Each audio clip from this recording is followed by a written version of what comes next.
I, nearly adult male, went to therapy when I was a tween. My dad sat me down before sending me and told me he was worried about me and our family, that I didn't seem to be taking him remarrying and having half-siblings well, and that he was worried I would end up isolating myself in the future, and hurt my half-siblings when they realised I clearly favoured my full-blood siblings over them. He asked me to give therapy a go to see if I could find a way to process Mum not being there, move on to fully accept my half-siblings, and maybe even see my stepmom as something more than his wife. I told him I'd go. The first therapist was a bust. She spent the whole session talking about religion. Dad didn't send me back. The second therapist was different. He saw that therapy wasn't something I was totally comfortable with, and he set me up with a therapy diary. He told me to call it my therapy notebook, my therapy scrapbook, or whatever made it feel the most comfortable for me. But he told me I could write stuff I couldn't express out loud. He also told me I could write something to discuss in future sessions. In early sessions, I wrote a lot about missing my mom and the family we should have, and how things would never be the same. Then, after a while, I also wrote down how I felt. Things like my half-siblings could never mean as much to me as my full siblings because my full siblings and I share our parents, and there was this more natural bond. I wrote how I didn't think I would ever love my half-siblings, but I still thought they were part of my family and I hoped they'd have good lives. There were some notes in it about how something happened and I miss Mom, and I wish my dad's wife and half-siblings could go so we could get Mom back. That was written 3 or 4 times. There was also a page where I talked about how I wanted a tattoo of the family I wanted us to be, and how that wouldn't include my dad's wife or my half-siblings. I did 3 years of therapy, then ended it and threw the diary out. But Dad fished it out of the trash bin and decided to keep it. Then he read it. Then showed his wife. Then they left it where the kids found it and read it. Now everything has gone crazy. My dad confronted me and we argued because he told me I'd written some very unfair things. I told him therapy can't always change how you feel, just how you act. He said he didn't send me to therapy to act the part. I told him he was getting off the point and should never have read the diary, shared it, etc. He said that he was my father and he had a right to read it. I told him that the diary wasn't his business and should never have been family reading. He told me that was a poor point to make when I wrote that my half-siblings were unlovable or simply having the wrong mother. We're not talking now, but he made it clear I was wrong here. Am I the idiot for telling my dad my therapy journal was never meant to be family reading? Not the idiot. The most toxic things parents do in these situations is share the journal with the kids. It really does nothing good for the family dynamic, especially when the parent so desperately craves to share it with the kids. It would have still been disrespectful for him to read it, as he seems to forget they were private thoughts. But for him to let the whole family read it is something else entirely. This is a violation of trust, and you are in no way wrong for writing down how you felt. Your dad is a major idiot. If you were to blame for anything, it was for not destroying the book totally. However, your father should still have respected your privacy. Just adding here, I don't think the kids finding the diary was unintentional. They, Dad and Stepmom, must have put it so the kids will see and read it. Forcing OP into therapy with specific behavioural goals that he laid out from the beginning.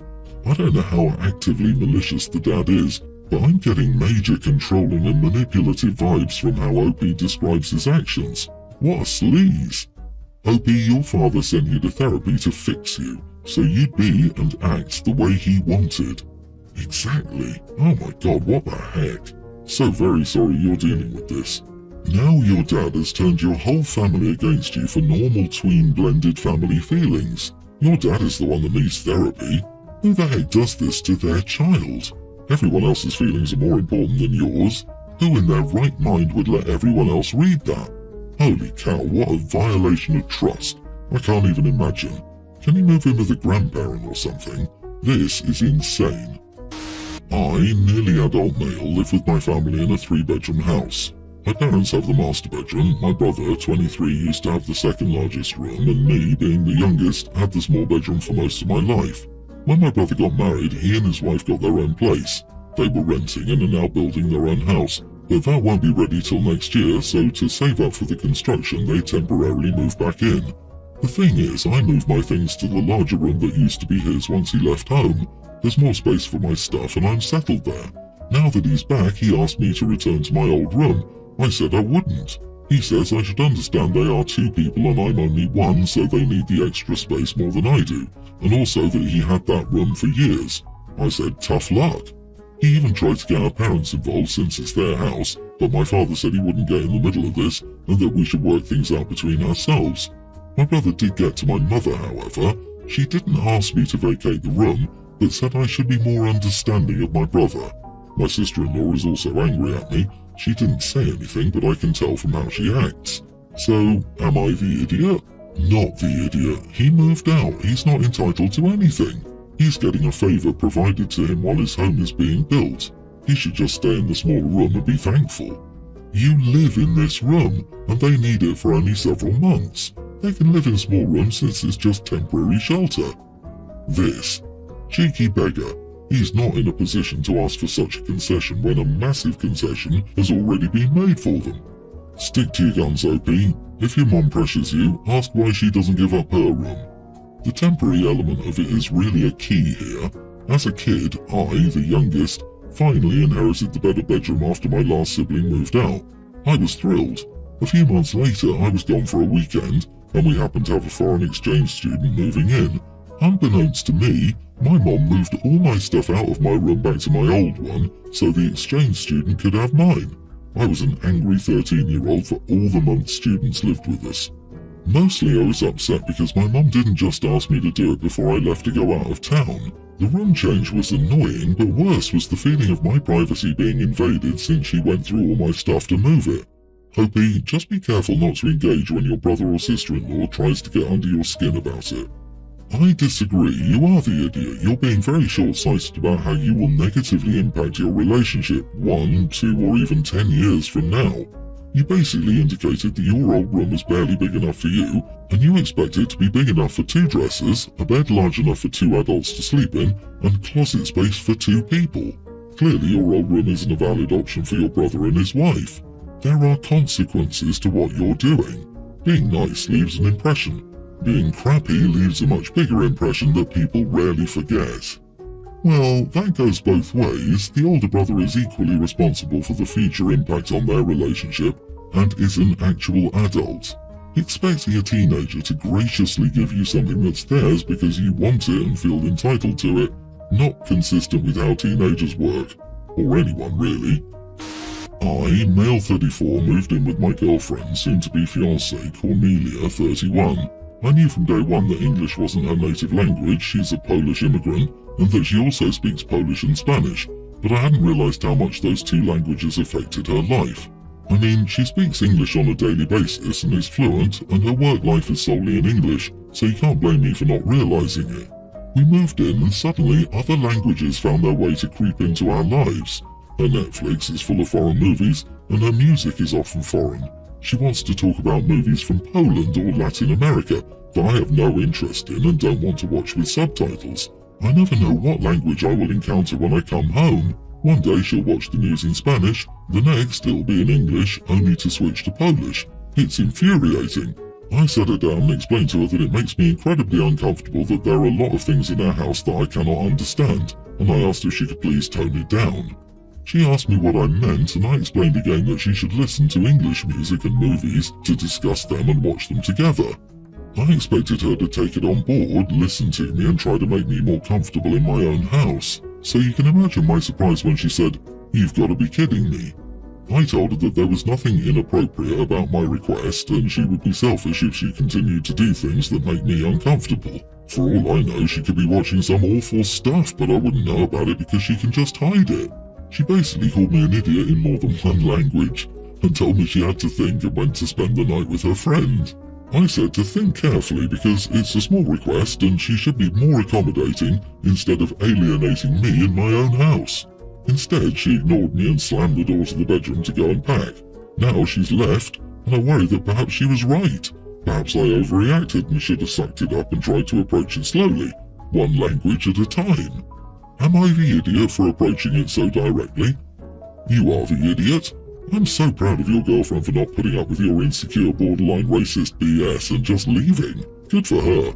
If someone watching the news in Spanish infuriates you, you probably have some sort of personality disorder because that is some antisocial behavior. This controlling BS is the marinara of red flags. In my own home here is telling. It's also her home and she deserves to connect with her culture in the comfort of her own home if she has to use English the rest of the time. Sorry you're insecure, OP, but this is just kinda embarrassing. OMG, I love your girlfriend. I hope she pulled out her dictionary and said, "You gotta be kidding," in at least 5 new languages. Dude, really? Your request was wildly out of order and demonstrated a really weird, controlling or anxious streak. Were you worried she was watching awful stuff? You aren't ready for this relationship.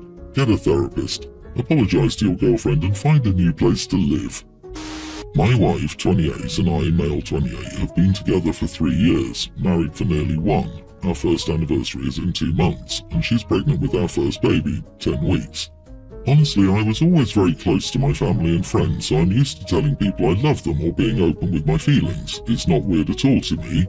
My wife knows that, and that was something that she liked about me, being open to expressing my feelings. Up until now, it's never been an issue. However, her family wasn't as good at dealing with feelings, so they weren't as open to feelings. Well, it was my birthday 2 days ago. We did a very small family gathering with just our closest family and friends since my wife is uncomfortable with the pregnancy. My sister-in-law, 24, came to my party. When she arrived at the house, she wished me a happy birthday and gave me a box with a gift. I thanked her and opened it. This was in front of everyone, we weren't hiding or anything. It was a book that I honestly loved and was looking forward to having for a long time. I commented on this at family gatherings a couple of times. I obviously was very happy and excited to finally have it, so I hugged her, I said thanks again and told her I loved her. No one in my family was surprised, they didn't react at all, but her family did, and so did my wife. Even my sister-in-law was shocked. After that, things were a bit awkward, like I could tell my wife was angry over something but didn't know exactly what. And my sister-in-law kept looking at me, and so did my in-laws. After everyone left, my wife exploded. She calls me an idiot for embarrassing her this way in front of everyone. I was like, what? Because I honestly thought nothing of it. She told me it was because I told sister-in-law I love her and she's very embarrassed because of that. I told her she knew I was open with my feelings and I was also very happy with the gift. Still, she reminded me of something we'd discussed some time ago regarding her sister and told me I shouldn't have said that to her because of that. We argued and she cried because she was hurt and embarrassed. I told her okay and I apologized, but she was still angry. Was I really such an idiot because of this? Info. She reminded me of something we'd discussed some time ago regarding her sister and told me because of that, I shouldn't have said that to her. What's in the box? I mean, what did you discuss? This seems extremely key to any decision here. Could you elaborate more? I didn't know this was going to be such an important detail. My wife thinks sister-in-law has a crush on me, but I don't believe that's true. I don't believe it's true because all she's heard about is a rumor her cousin told her about. We didn't discuss this with her sister or confirm this being true besides what some people have told her. I don't want to ignore her feelings, but I also think she shouldn't damage her relationship with her sister because of rumors.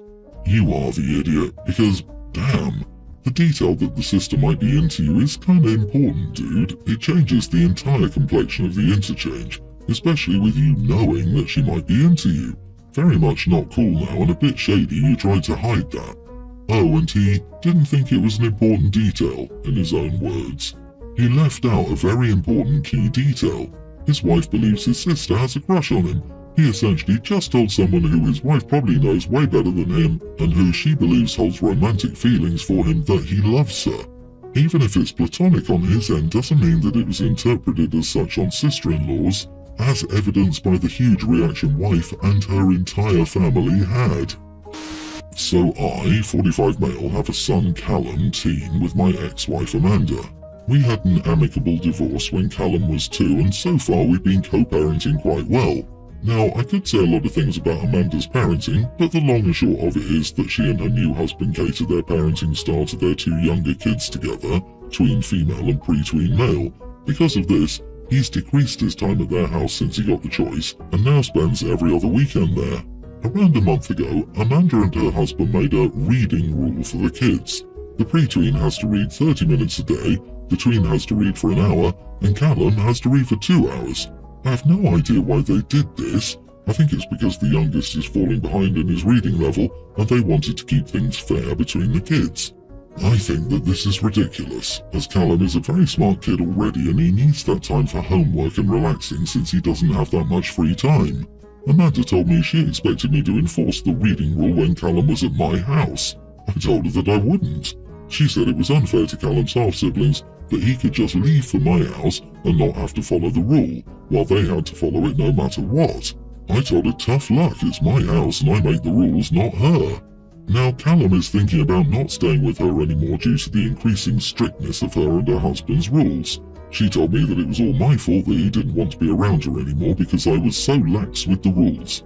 I'm pretty sure I'm in the right here, but I thought it might be a good idea to get some perspective. So, am I the idiot? Not the idiot. So how many hours a day is she and her husband reading? They should lead by example. And being full-grown adults, they should be reading for 4 hours per day.